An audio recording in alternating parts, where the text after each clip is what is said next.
신앙의 시작은 예수님을 그리스도로 믿는 것에서 시작됩니다. 혹시 교회를 오래 다녔다 할지라도 예수님을 그리스도로 믿지 않는 상태는 아직 신앙생활이 시작된 상태는 아닙니다. 그러다가 하나님의 은혜로 정말로 예수님이 나를 위해 십자가 죽으시고 모든 문제를 해결하신 그리스도다라고 하는 의미가 깨달아지고 믿어졌을 때, 그때부터가 신앙생활이 출발되어지는 거예요. 아무리 그 과거에 오랫동안 교회를 다녔다 할지라도 그건 신앙생활이라고 볼 수 없습니다. 우리의 신앙의 가장 중요한 핵심 복음은 예수님이 하나님의 아들 그리스도라고 하는 것이죠. 예수가 하나님의 아들 그리스도다라고 하는 사실을 정확하게 알려면 첫 번째 알아야 될 게 뭐냐면 그리스도라고 하는 의미예요. 하나님께서 우리에게 성경을 주셨는데 그 성경의 핵심, 성경의 초점은 어디에 맞춰져 있냐면 그리스도에 맞춰져 있습니다. 성경은 그리스도에 관한 책이죠. 하나님이 우리에게 구원자를 약속하셨는데 그 구원자의 이름이 그리스도입니다.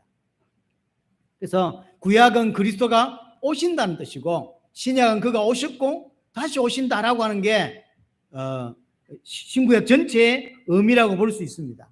중요한 건 왜 하나님은 그토록 그리스도를 약속하셨는가라고 하는 거죠. 다른 말로 말하자면 왜 우리에게는 그리스도가 필요하냐라는 거거든요.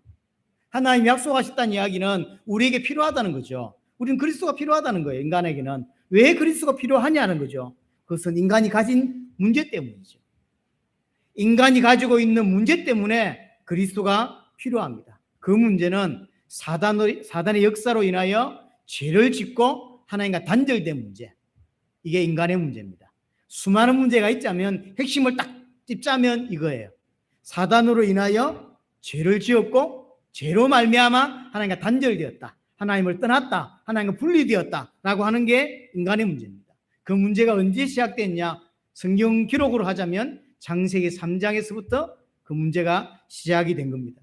그 문제가 얼마나 심각한 문제냐라고 하면 이 땅의 인간은 아무리 노력해도 해결할 수 없는 문제라는 거예요. 그리스도만 해결할 수 있는 문제라는 거죠. 그렇죠? 그 어떤 과학도 어떤 철학도 어떤 종교도 해결할 수 없는 문제가 바로 사단의 문제고 죄의 문제고 하나님과 단절된 문제라는 거죠. 종교가 많지만 절대로 종교는 이 문제를 해결할 수 없습니다. 그래서 어떻게 해결할 수 있냐? 그리스도가 이 땅에 오시고 성육신하시고 십자가에 죽으셔야만 해결되는 문제라는 거죠. 그만큼 심각한 문제예요. 절대로 인간이 흉내낼 수 없는 문제인 거죠. 사실은 이 인간의 문제 때문에 우리가 겪고 있는 그 수많은 문제를 당하고 있는 것입니다. 그래서 창세기 3장으로부터 시작해서 모든 문제가 출발되었어요. 모든 문제가 창세기 3장에서 사단의 역사로 사단으로 인하여 죄를 지었고 죄로 말미암아 하나님과 단절된 것입니다. 그로 말미암아 이 땅에 저와 이름 느끼는 그 수많은 문제가 발생이 된 거죠.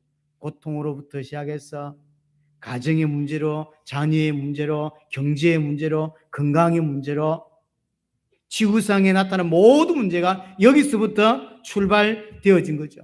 이 문제는 인간이 해결할 수가 없어요. 인간의 문제지만 인간은 해결할 수 없어요. 그래서 하나님이 해결자를 약속하신 거예요.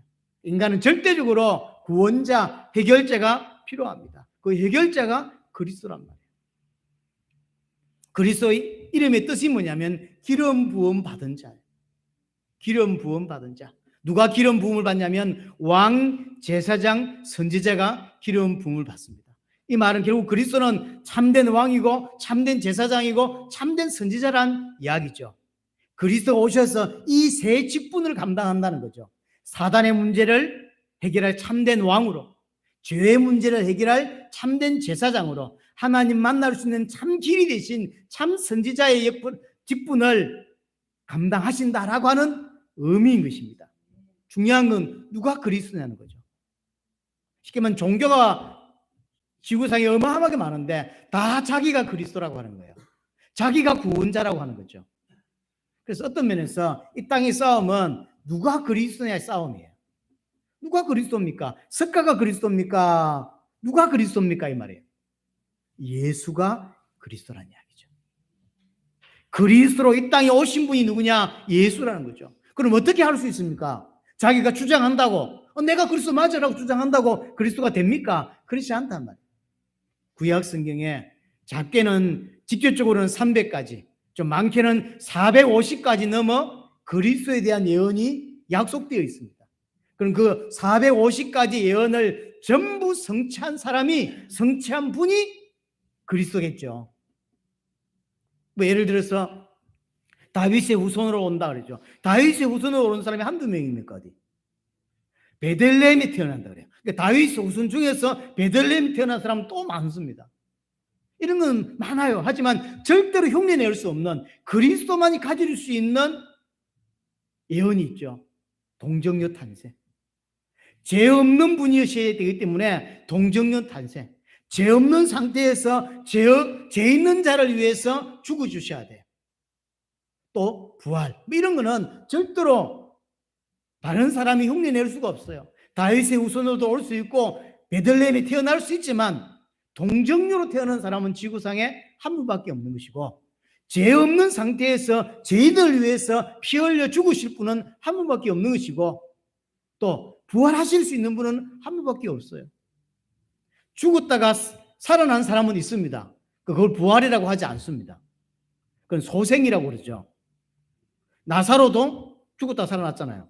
그걸 부활이라고 하지 않아. 왜 부활이라고 하지 않냐면 몇 년 더 살다가 죽을 거기 때문에. 그 사람 중에서 죽었다가 깨어난 사람이 있다니까요. 정확히 말하면 완전히 안 죽은 거죠. 덜 죽은 거죠. 그래서 그걸 소생이라고 그래요. 예수님은 완전히 죽었다가 부활하신 거예요. 영원히 사신다는 거예요. 이 부활이라는 개념이 그 개념이에요. 그러니까 절대로 흉내낼 수 없는 예언도 있단 말이에요. 그럼 이 모든 것을 완벽하게 완벽하게 성취하시고 오신 분이 예수란 말이에요. 그래서 예수가 그리스도입니다. 그럼 예수님은 이 땅에 그리스도로 오셔서 어떻게 인간의 문제를 해결하셨습니까? 그게 십자가와 부활인 거예요. 사단과 죄와 하나님과 단절된 문제를 십자가와 부활로 해결하셨습니다. 십자가와 부활로 과거, 현재, 미래 모든 문제를 단번에 영원히 완전히 해결하신 것입니다. 예수님은 십자가 지기 직전에 뭐라고 말하시면 다 이루었다. 뭘 다 이루셨단 말입니까? 그리스도의 사역을 다 이루셨다는 거죠. 그래서 당신이 그리스도라고 하는 사실을 정확하게 보여주신 것입니다. 하나, 이 땅에 그리스도가 필요합니다. 왜? 우리 때문에, 내가 가진 문제 때문에. 이 문제는 내가 해결할 수가 없습니다. 인생이 해결할 수가 없어요. 그래서 하나님께서 그리스도를 약속하시고 그 그리스도가 450가지의 언약을 성취하시고 이 땅에 오셨습니다. 그가 누구냐 말이에요? 예수란 말이에요. 예수만이 그리스도입니다. 예수님만이 십자가 부활을 통하여 인생의 문제를 다 해결하신 그리스도입니다. 그래서 예수를 그리스도로 믿을 때 구원받고, 예수를 그리스도로 믿을 때 믿음으로 기점으로 해서 신앙이 시작되는 거예요. 신앙생활이 시작되는 거죠. 자, 그렇다면 정말로 예수를 그리스도로 믿는 나, 구원받은 나에게 예수 그리스도는 주인이 되십니다. 그 순간부터.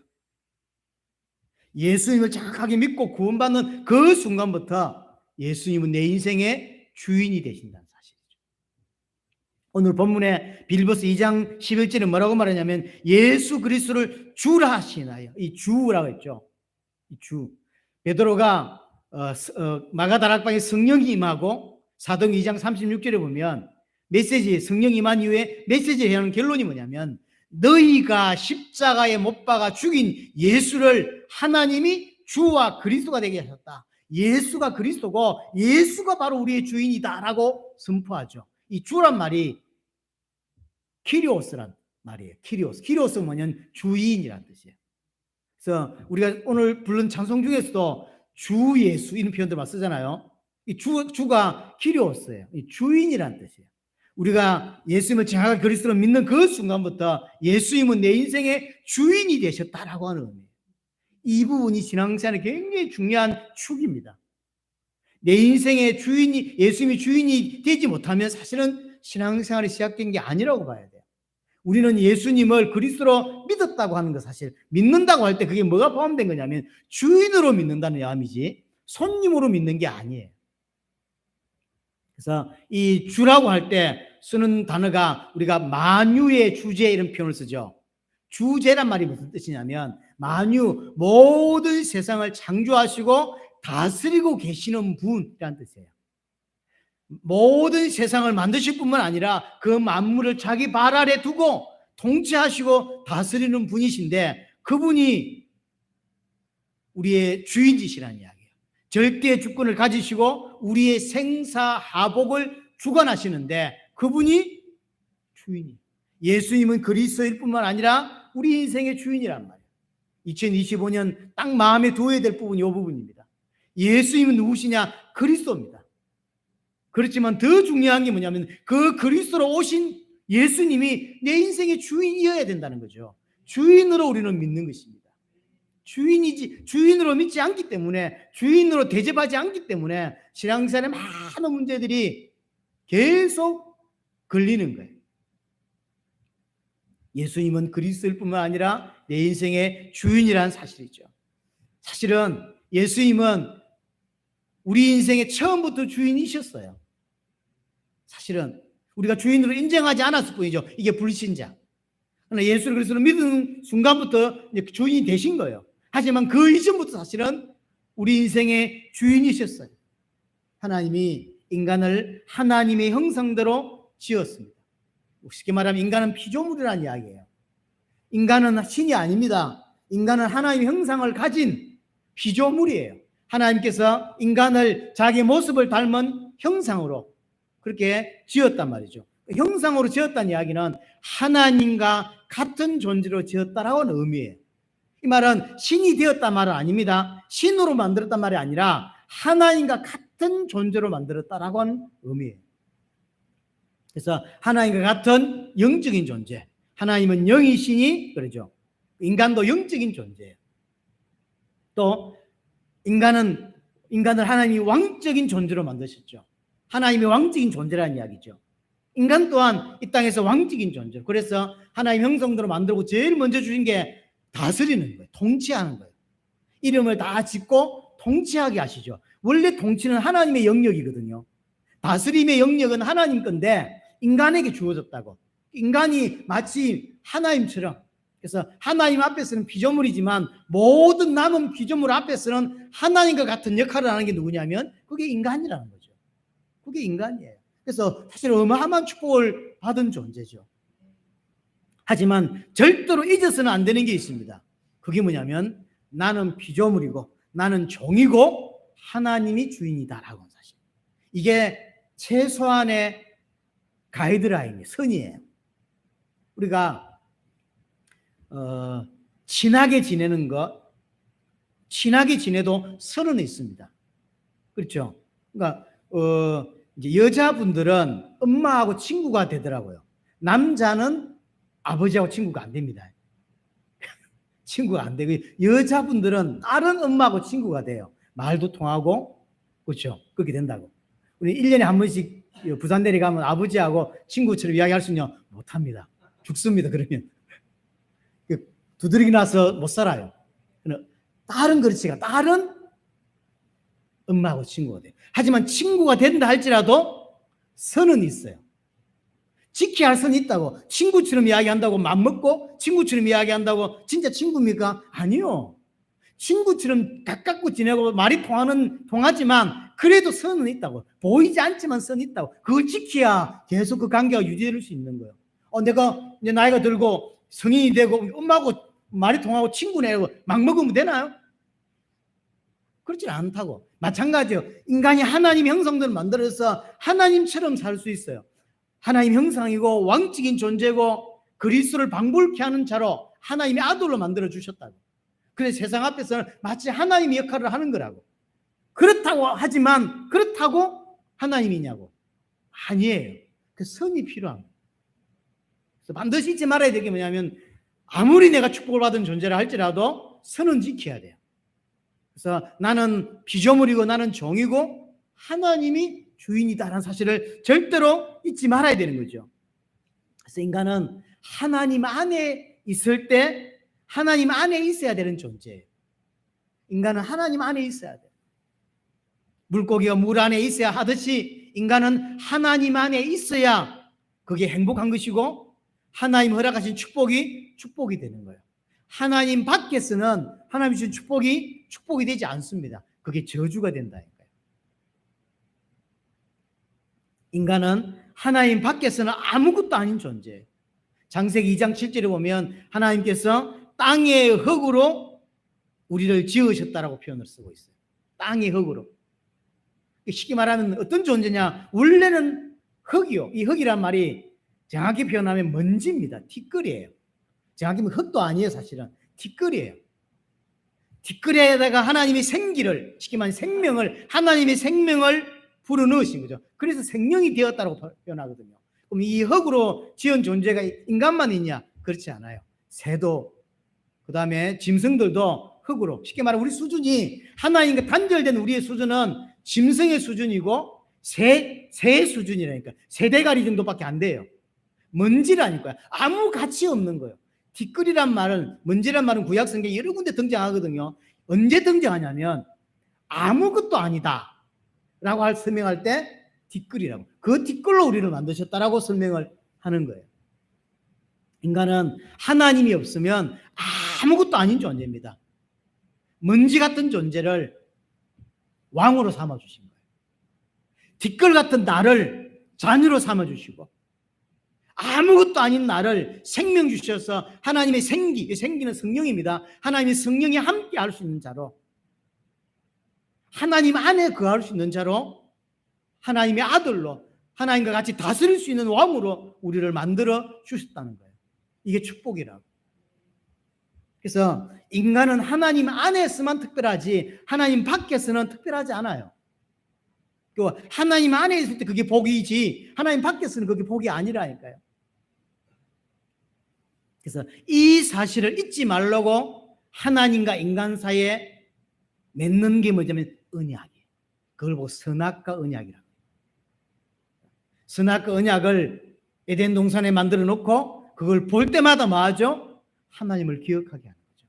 하나님 선을 기억하는 거죠. 하나님은 주인이시고 나는 종이다. 나는 피조물이다. 나는 그 앞에 순종해야만 되는 존재다. 하나님의 순종할 때 축복이 복이 되는 거지 라는 것을 기억하게 만드는 게 선악과 언약이에요.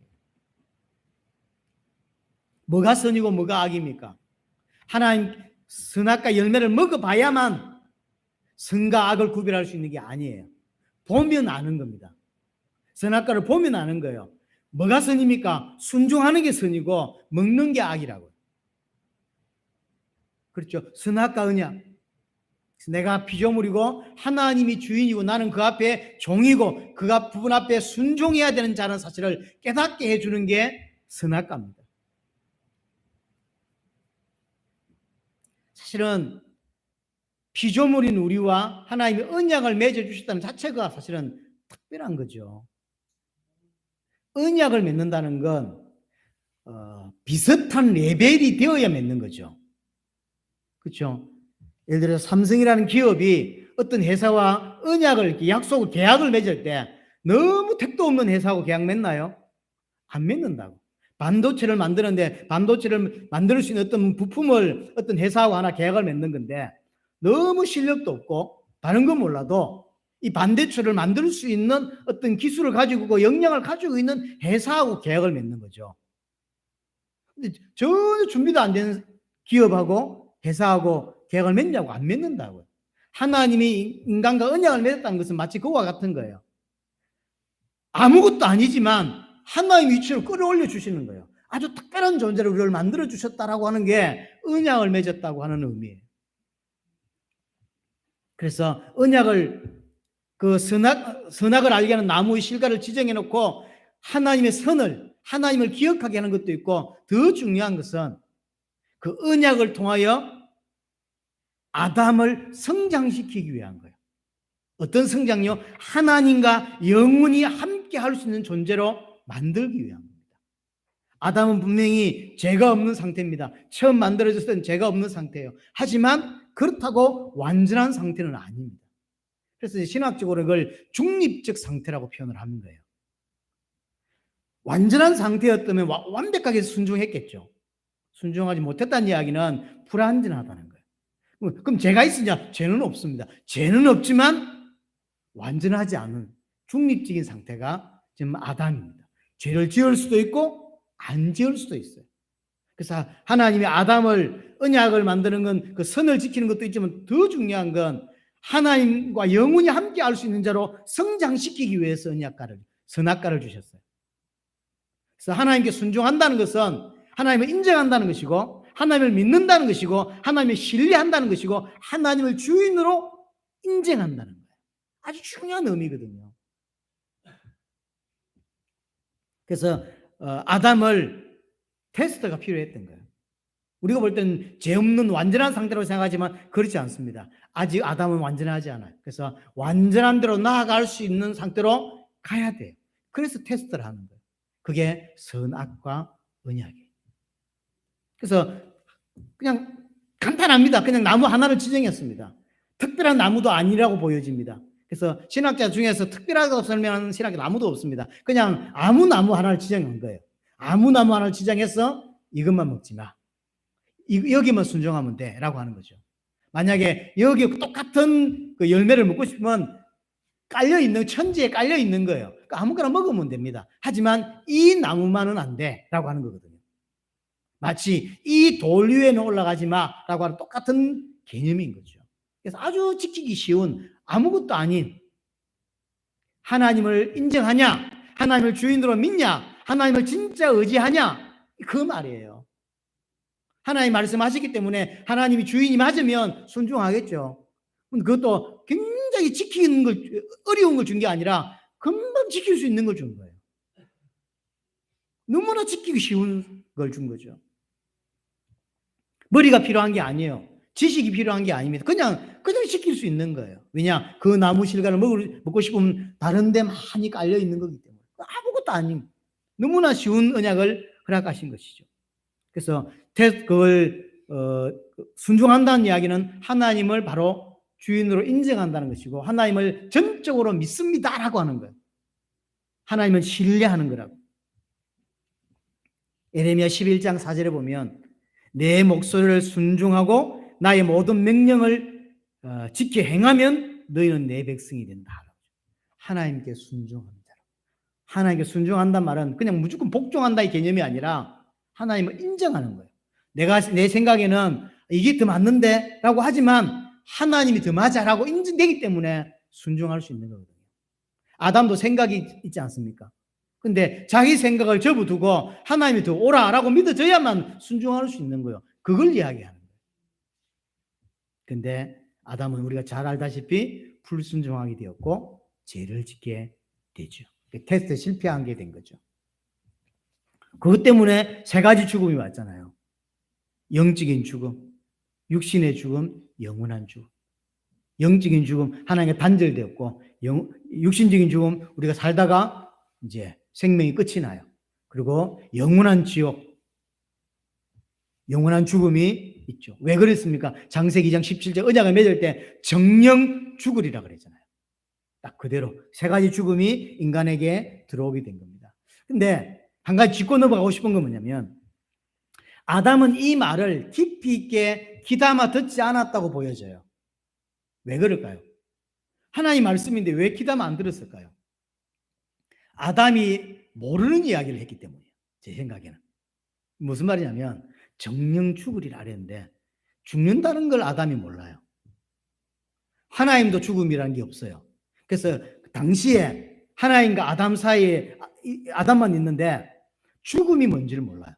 사람이 이거 하면 죽어 이러면 죽음을 알아야 두려움을 느끼고 조심하죠. 근데 아담은 하나님이 이거 죽어 이랬는데 죽음이 뭐지? 죽음을 모른다니까요. 그러니까 별로 기도하면 안 들었던 것 같아. 대단히 중요하게 생각 안 한 거예요. 그 증거로 나중에 하와가 이게 뱀하고 이렇게 이야기하는 내용을 보면 너무나 다른 이야기를 하고 있거든요. 그래서 사실 하나님의 말씀을 기도하면 안 들을 수밖에 없는. 그래서 기도하면 듣지 않았는 거죠. 왜냐? 전혀 하나님이 지금 아담이 모르는 이야기를 하죠. 정령 죽는다 그랬는데 죽으면 뭔지 알아야지. 은혜가 필요하다는 걸 아담은 지금 몰라요. 사실 은혜가 필요한 상태거든요. 성장해야 되는 상태인데 본인은 은혜가 필요한 상태를 잘 모르는 거죠. 그리고 생명나무와 선악을 알게 하는 나무를 다 주셨죠. 근데 생명나무에 관심이 있을까요, 없을까요? 없습니다. 아니, 죽음을 알아야 생명도 신경을 쓰죠. 죽음을 알았으면 생명나무를 먹었겠지. 근데 죽음도 모르고 생명이 뭔지도 모르고 하나님 은혜를 받는다는 것도 뭔지를 모르는 개념이에요. 그러니까 아무 신경을 안 쓴 거죠. 그 널련히 생명나무를 따먹지도 않고. 신학자들 중에 이렇게 이야기를 하는 분들이 있습니다. 생명나무가 굉장히 맛없게 생겼을 거다, 이렇게 생각해요. 왜 그럴까요?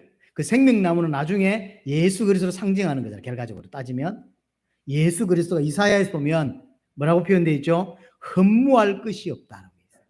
아주 예수님은 못생긴 게 맞는 것 같아요. 사람들이 따를 만한 걸 가지고 있질 않아요. 사람이 생김새가 좀 이렇게 품위가 있고 좀 이렇게 좀 고상하고 이래야 되는데 예수님이 그렇게 안 생긴 것 같아요. 그림 다 잘못된 거죠. 그래 따지면.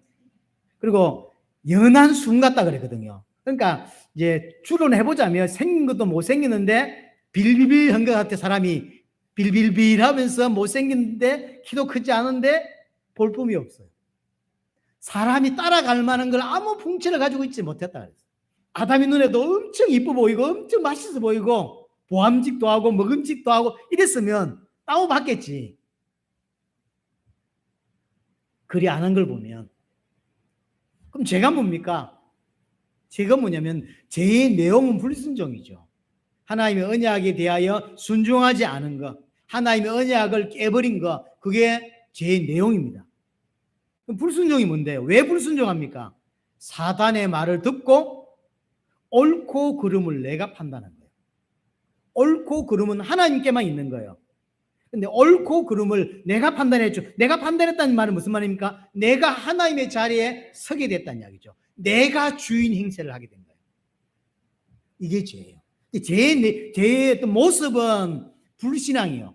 불순종이란 말이에요. 하지만 불순종할 수밖에 없는 이유가 뭐냐면 내가 하나님 자리에 섣부린 거예요. 내 생각에는 이게 옳아. 하지만 하나님 말씀하시기 때문에 내 생각에는 말이 안 되는 건데 라고 하지만 하나님 말씀이기 때문에 하나님을 진짜 믿는다면 하나님의 선하심을 진짜 믿는다면 순종했겠죠. 순종하지 않고 내 뜻대로 했어요. 내가 하나님 위치에 서게 됐다. 이게 죄의 핵심이에요. 죄의 본질이에요. 그래서 창세기 3장의 죄의 본질이 뭐냐면 내가 하나님의 자리에 선 거, 내가 주인 된 거, 내 기준으로 인생을 살아가는 거. 그게 창세기 3장이에요. 원죄의 핵심이 이겁니다. 내가 하나님 된 거예요. 내 기준으로 인생을 살아가는 거. 그게 죄입니다. 우리가 십계명 이야기할 때 우상 이야기를 했잖아요. 십계명에서 계시록 20장 4절에 우상을 이야기하면서 너를 위하여 새긴 우상을 만들지 말라 그러죠. 우상을 왜 만들죠? 너를 위해서, 나를 위해 만든다는 거예요. 그래서 우상 자체가 중요하기 때문에 섬기는 게 아니에요. 나를 위해서 어떤 뭘 섬기는 거라고. 내가 주인이란 말이에요. 내가 내 인생의 주인이란 말이에요. 내가 하나님의 자리에 섣부린 거예요. 하나님 필요 없죠? 내가 하나님 됐단 말이에요. 출애굽기 32장에 황금 송아지 만들 똑같죠? 너를 위하여 우상을 만들었다 그러잖아요. 자신을 위한 거예요. 황금 우상을 만들어 놓고 하나님이라고 지칭하면서 왜 그걸 만들었다? 나를 위해서. 자신이 아직도 주인인 거예요. 분명히 6월절에 어린 양이 피로 구원받았지만 뭐한다? 여전히 주인의 삶을 살아가고 있는 거죠. 구원받았지만 주인의 삶을 살아가는 거예요. 이게 틀렸단 말이에요. 아직도 옛사람을 벗어버리지 못한 모습인 거죠. 우리가 창세기 6장에 얼마 전에 여러분들 읽었겠습니다만 창세기 6장에 보면 노아 홍수 사건이 벌어지고 노아 홍수로 말미암아서 전 인류가 다 소멸하게 되는, 다 죽는 일이 벌어졌죠. 그럼 어떤 죄를 범했기 때문에 하나님께서 다 심판하시냐 말이에요. 그 창세기 6장에 보면 사람이 하는 모든 생각이 악하다라고 하죠. 모든 계획이 다 악하다 그랬어요. 그럼 그 계획이 악하다고 하는 의미가 뭐냐 말이에요. 얼마나 악하길래 보이는 대로 사람을 죽이고 보이는 대로 마약하고 보이는 대로 동성애하고 이런 겁니까?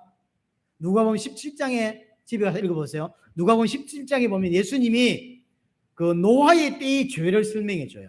노아의 때가 마지막의 때와 같고 그것이 롯의 때와도 같다라고 하죠.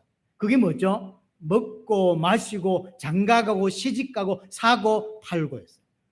롯의 때가 어떤 때냐면요, 엄청난 우리가 생각하는 그 죄를 지은 때가 아니라 먹고 마시고 장가가고 시집가고 사고 팔고 하는 시기예요. 노아의 때가 어떤 때냐면 먹고 마시고 시집가고 장가가고 사고 팔고 그런 때란 말이에요. 우리가 생각하는 죄가 아니죠.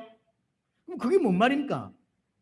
왜 인류를 홍수로 다 쓸어버릴 수밖에 없는 죄라고 했는데 그 죄 내용이 뭐냐면요, 먹고 마시고 시집가고 장가고 투자하고 사고 팔고 이게 그 죄란 말이에요. 무슨 뜻이냐면 하나님하고는 아무런 상관없고 내가 주인 되어서 먹고 마시는 거 신경 쓰고 살고 사고 파는 데 신경 살아가는 모든 죄는 어떤 죄냐면 홍수로 다 쓸어버려야 되는 죄란 말이에요. 내가 주인 된 인생, 단 한 명도 없는 거, 하나님을 섬기면서 하나님을 주인으로 섬기는 인간이 그래서 다 쓸어버린 거예요.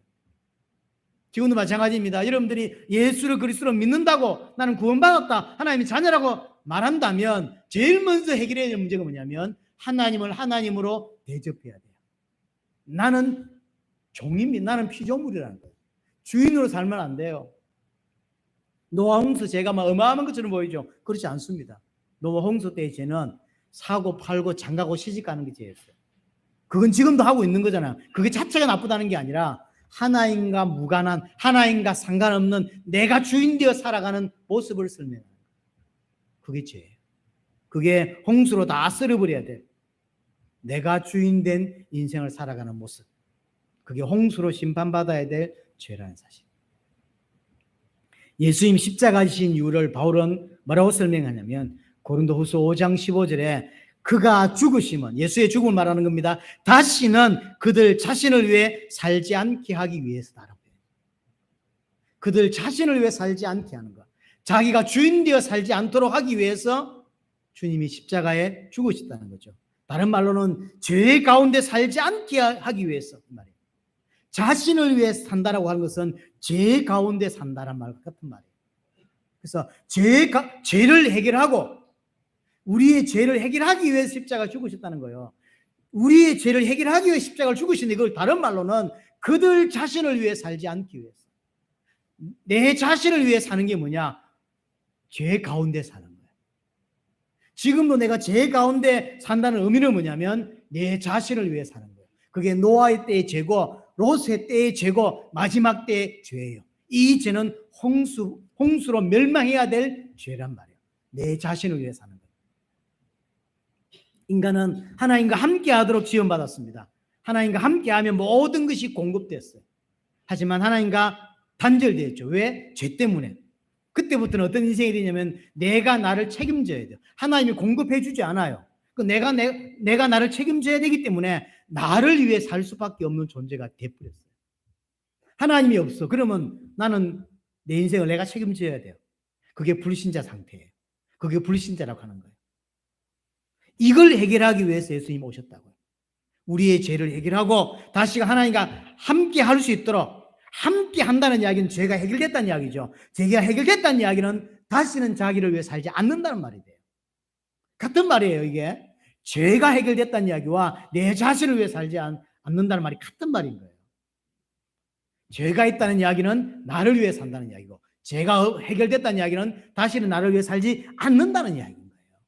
같은 말이에요. 그래서 예수님은 우리를 구원하시기 위해서 이 땅에 오셨고 십자가를 통하여 그걸 해결하셔서 이제는 우리 자신을, 내 자신을 위해 살지 않도록 만들어 주신 것입니다. 그 말은 하나님과 함께 할 수 있게 되었다는 이야기. 하나님과 함께하는 자는 죄가 해결된 자고 하나님이 함께하는 자는 하나님이 책임져 주는 존재란 말이에요. 그래서 우리 하나님은 우리를 구원하셔서 하나님이 책임져 주는 존재로 우리를 불러 주신 것입니다. 그러면 처음 죄에 깨진 아담처럼 하나님을 신뢰하고 하나님을 주인으로 섬기면 되는 존재로 회복되게 된 것이죠. 이걸 다른 표현으로는 새로운 피조물이다라고 하는 거죠. 새로운 피조물. 그래서 재창조가 일어난 거예요. 아담이 창조되었죠. 재창조. 다시금 리셋이 된 것이죠. 그래서 바울은 로마서 14장 7절에 그렇게 재창조된 구원받은 자를 두고 뭐라 그러죠? 살아도 주를 위해 살고 죽어도 주를 위해 죽는다. 그러니까 살고 죽는 것이 주를 위해서 살고 죽는 것이지 자신을 위해서 살고 자신을 죽는 자는 없다라고 표현하죠. 그게 구원이에요. 그게 구원의 상태예요. 그게 하나님 자녀의 상태라요. 고린도서 10장 31절 너희가 먹든지 마시든지 무엇을 하든지 다 하나님의 영광을 위하여 하라. 모든 것입니다. 어떤 건 나를 위해서 해도 되고 어떤 건 하나님 위해서 하고 이게 아니에요. 모든 것입니다. 하나님이 책임져 주는 상태로 되어졌다는 거죠. 자, 결론적으로 성도의 문제, 우리의 문제는 뭐냐? 구원받았음에도 여전히 내가 주인으로 살아가는 거. 2025년은 이 부분을 반드시 마음에 좀 새겼으면 좋겠습니다. 분명히 구원받았어요. 하나님이 함께 할 수 있는 존재가 되었고 하나님이 함께 하세요. 그런데 여전히 함께 하지 않는 것처럼 내가 주인으로 살아가고 좀 더 정확히 말하면 내가 주인 행세를 하는 거죠. 주인이라기보다는 내가 주인인 줄 착각하는 것입니다. 마태복음 6장 24절을 좀 여러분들 마음에 두시면 좋겠는데요. 예수님이 하신 말씀입니다. 하나님과 재물을 겸하여 섬길 수 없다라고 표현해요.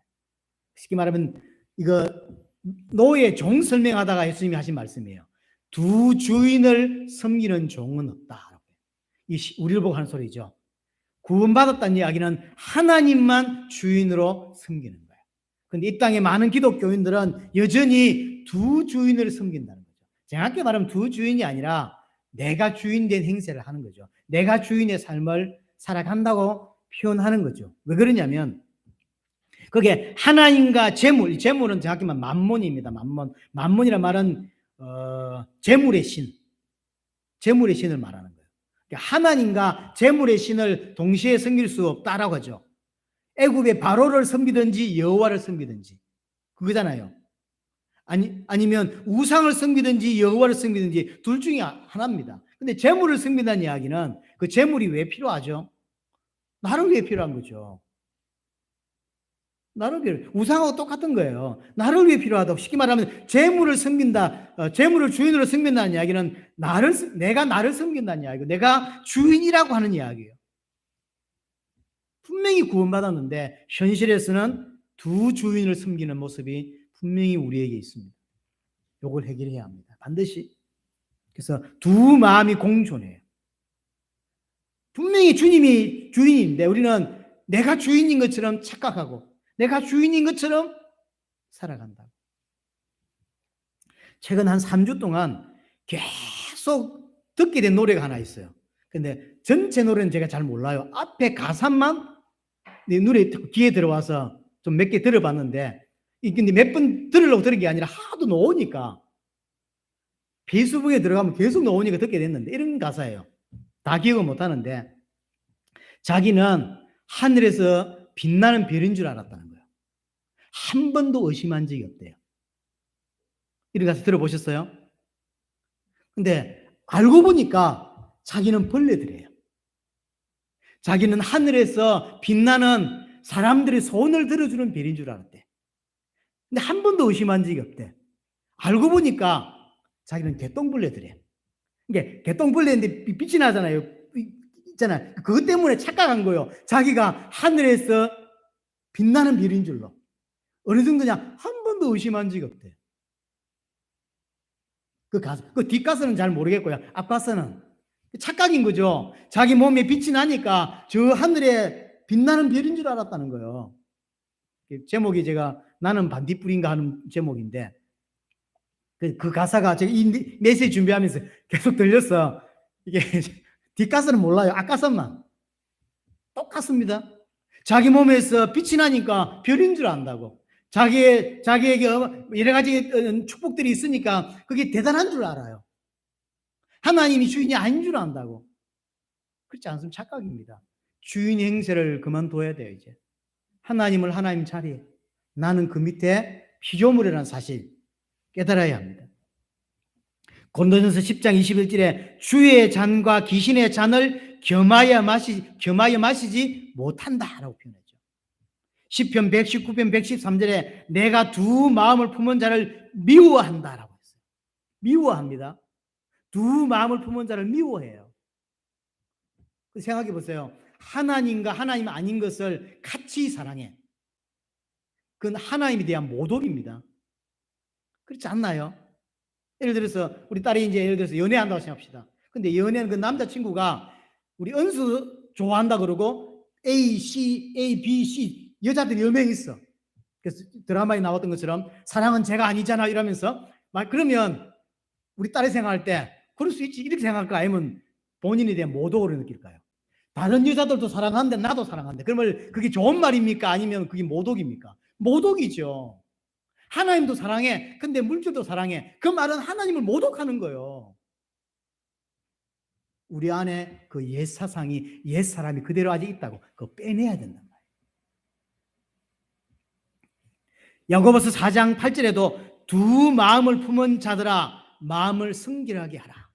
기독교인부가 하는 소리입니다. 여전히 이 땅에서 옛 사람을 벗어버리지 못하고 예수님을 주인으로 섬기지 못하는 삶이 그대로 유지되고 있다는 말이에요. 그걸 빨리 벗어나라. 하나님만 섬겨라. 바울은 이걸 아주 더 강하게 이야기했죠. 빌립보서 3장 18절에 자기 배를 위해 사는 자라고. 이 사람이 십자가의 원수라고 표현했어요. 사실은 십자가의 원수가 맞고 하나님을 모독하는 거예요. 하나님도 사랑합니다. 근데 물질도 사랑해. 하나님을 모독하는 것입니다. 자, 그래서 신앙생활의 가장 중요한 것, 하나님과 나와의 관계를 바르게 정립하는 것입니다. 관계 정립이 너무 중요합니다. 예수 그리스도의 보혈로 우리는 재창조된 피조물이라는 사실입니다. 성도는 예수님을 내 인생의 주인으로 섬기는 자요. 예수님이 종이 아닙니다. 그런데 성도들이 기도를 들어보세요. 전부 예수님을 종으로 비서실장으로 삼고 있어요.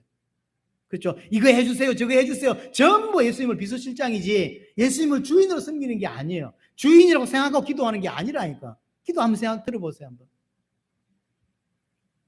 구원받았다는 것은 예수님이 내 인생의 주인이 되셨다는 거예요. 주인으로 들어왔다는 거죠. 그래서 하나님과 나의 주종 관계가 정확하게 정립이 돼야 합니다. 2025년은 반드시 이 부분을 좀 마음에 두십시오. 하나님과 나와의 주종 관계, 예수님과 나와의 주종 관계. 우리가 영접이라고 할 때 예수님을 손님으로 모시지 않습니다. 예수님을 주인으로 모시는 거죠. 갈라디아서 2장 20절에 나는 그리스도와 함께 죽었다 그랬잖아요. 그러면 어떻게 되는 겁니까? 하나님이 내 안에 주인으로 사시는 거예요. 주인, 하나님이 주인입니다. 예수님이 주인이에요. 예수님이 교회의 머리라고 말하죠. 머리라고 말하는 게 무슨 말입니까? 주인이라는 이야기예요. 예수님이 교회의 머리다. 그 말은 예수님이 이 교회의 주인이다. 목사가 주인이 아니에요. 성도가 주인이 아닙니다. 주님이 주인이라는 거죠. 그래서 이 교회는 우리가 하나님 뜻을 잘 몰라서 그렇지 알면 순종하려고 하는 거예요. 그렇죠. 왜냐하면 주인이 막 원하시는 대로 가려고 하는 거죠. 그래서 계속 주인의 뜻을 찾으려고 하는 것이죠. 그게 좋은 교회예요. 종은 주인을 위해 살고 종은 주인이 하는 것을 따라가는 자입니다. 기억하셔야 돼요. 그래서 2025년 주인을 바꿔요. 예수님이 내 인생의 주인으로 섬기고 그 주인을 따라가는 예수님이 내 인생의 주인이 되셔야 하는 것입니다. 만약 아직 안 바뀐 게 있다면 이걸 바꾸어야 됩니다. 그 은혜가 여러분들의 반드시 필요합니다. 그래서 생각해 보시면 내 삶의 주도권이 나에게 있는가 예수님께 있는가 생각해 보세요. 내 삶의 주도권이 정말로 예수님께 있습니까? 나에게 있습니까? 내가 생각하고 판단합니까? 아니면 한 번이라도 하나님께 무릎 꿇고 하나님께 물어봅니까?